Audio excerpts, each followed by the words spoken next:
स्वागत है। तो चलिए शुरू करते हैं। वैदिक सभ्यता। पूर्व वैदिक या ऋग वैदिक संस्कृति का काल किसे माना जाता है? पूर्व वैदिक या ऋग वैदिक संस्कृति का काल किसे माना जाता है? 1500 ईसा पूर्व से 1000 ईसा पूर्व तक।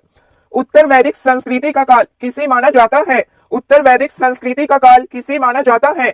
1000 ईसा पूर्व से 600 ईसा पूर्व। आर्य शब्द का शाब्दिक अर्थ है। आर्य शब्द का शाब्दिक अर्थ है श्रेष्ठ या कुलीन। किस फसल का ज्ञान वैदिक काल के लोगों को नहीं था? किस फसल का ज्ञान वैदिक काल के लोगों को नहीं था? तंबाकू फसल का ज्ञान।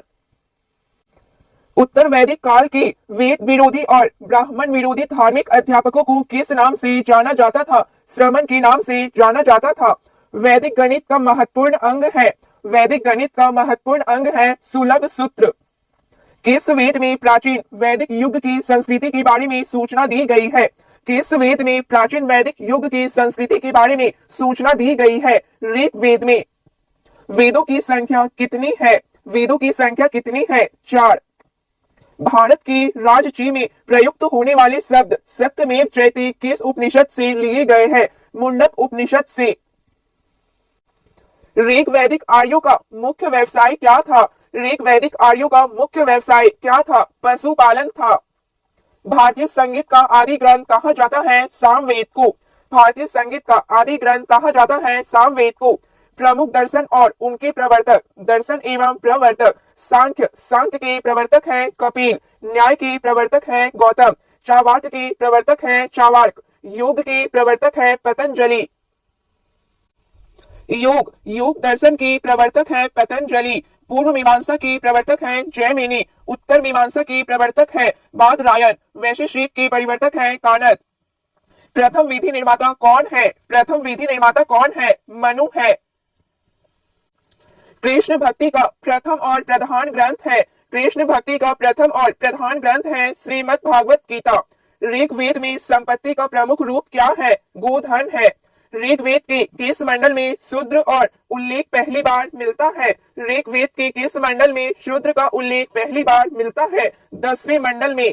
वेदों की ऋचाओं को पढ़ने वाले ऋषि को क्या कहते हैं? होत्री कहते हैं। ऋग्वेद का संबंध किससे है? ऋग्वेद का संबंध किससे है? ईश्वर महिमा से। ऋग्वेद में कुल मंडल है। ऋग्वेद में कुल मंडल है 10। ऋग्वेद में कुल सूक्तियां हैं 1028। ऋग्वेद में कुल ऋचाएं हैं 10,580। ऋग्वेद में इंद्र के लिए ऋचाएं हैं 250। ऋग्वेद में अग्नि के लिए ऋचाएं हैं 200। कुल मंडल है 10, सूक्तियां हैं 1028, कुल ऋचाएं हैं 10,580। इंद्र के लिए ऋचाएं हैं 250, अग्नि के लिए ऋचाएं हैं 200। सबसे पुराना वेद कौन सा है? सबसे पुराना वेद ऋग्वेद है। नोट पॉइंट है, वेदों की संख्या 4 है। वेदों की संख्या 4 है। ऋग्वेद, सामवेद, यजुर्वेद तथा अथर्ववेद। इनमें सबसे प्राचीन वेद ऋग्वेद है। इनमें सबसे प्राचीन वेद ऋग्वेद है। त्रयी नाम है। त्रयी नाम है 3 वेदों का। नोट पॉइंट, ऋग्वेद, यजुर्वेद तथा सामवेद को वेद त्रयी या त्रयी कहा जाता है। किस वैदिक ग्रंथ में वर्ण शब्द का सर्वप्रथम नामोल्लेख मिलता है? ऋग्वेद में। भारत का सबसे प्राचीन धर्म ग्रंथ कौन सा है? भारत का सबसे प्राचीन धर्म ग्रंथ कौन सा है? वेद। अथर्व का अर्थ क्या है? अथर्व का अर्थ क्या है? पवित्र जादू। पूर्व मीमांसा दर्शन के प्रतिपादक कौन है? जैमिनी है। सबसे प्राचीन पुराण कौन सा है? सबसे प्राचीन पुराण कौन सा है? मत्स्य पुराण है। ब्राह्मण ग्रंथों में सबसे प्राचीन ग्रंथ कौन सा है? शतपथ ब्राह्मण।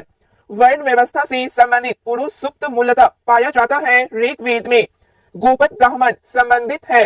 गोपद ब्राह्मण संबंधित है अथर्ववेद से।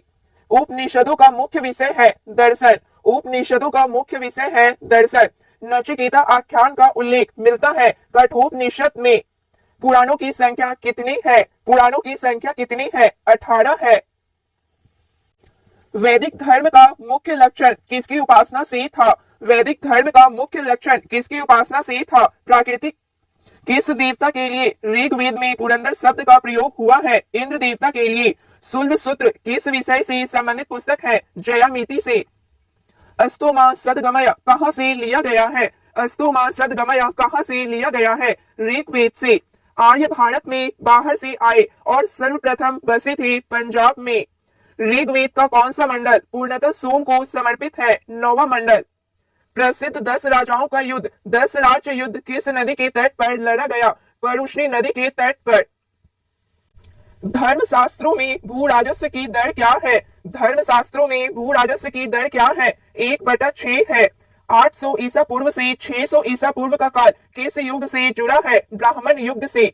आरंभिक वैदिक साहित्य में सर्वाधिक वर्णित नदी है सिंधु नदी। उपनिषद काल के राजा अश्वपति कहाँ के शासक थे? उपनिषद काल के राजा अश्वपति कहाँ के शासक थे? केकई के। अध्यात्म ज्ञान के विषय में नचिकेता और यम का संवाद किस उपनिषद में प्राप्त होता है? कठोपनिषद में।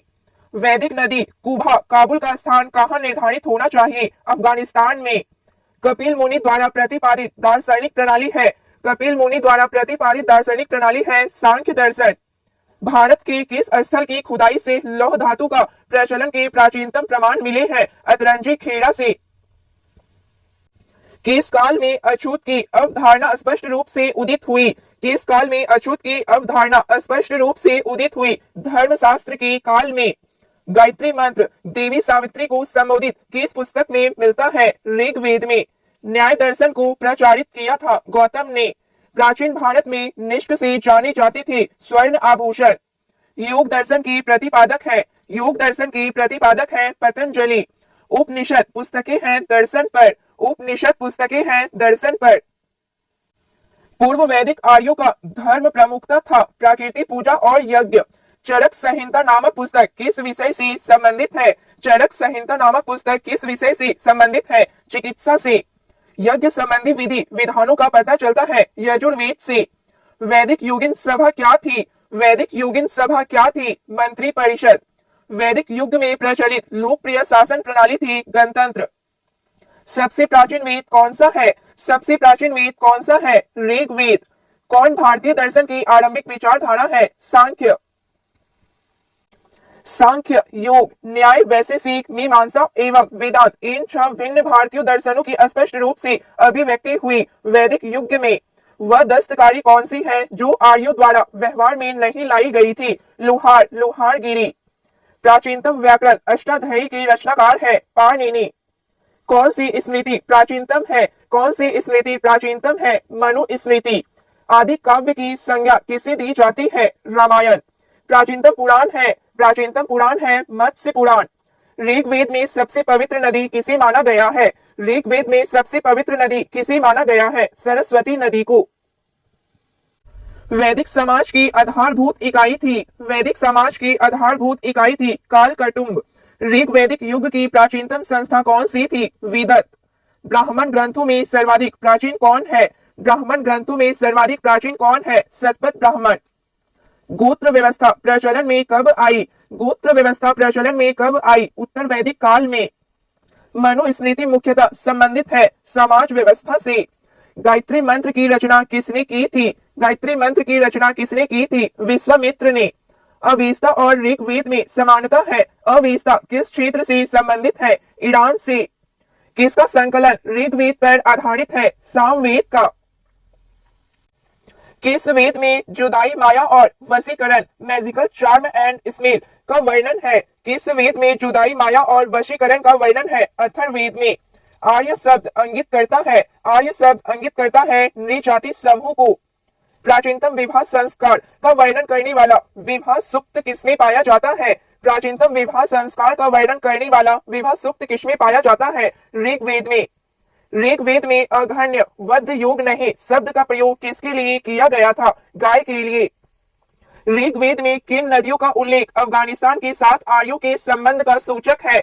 ऋग्वेद में किन नदियों का उल्लेख अफगानिस्तान के साथ आर्यों के संबंध का सूचक है? कुभा, प्रमु नदी।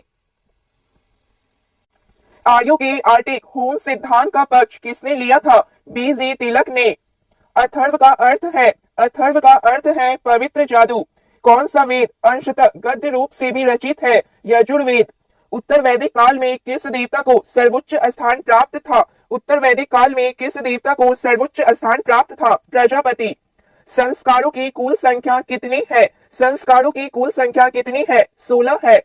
कर्म का सिद्धांत संबंधित है? कर्म का सिद्धांत संबंधित है मीमांसा से। मीमांसा से कर्म का सिद्धांत संबंधित है। तो फ्रेंड्स आज के लिए बस इतना ही। क्लास अच्छी लगी हो प्लीज लाइक शेयर सब्सक्राइब कीजिए। जय हिंद, थैंक यू।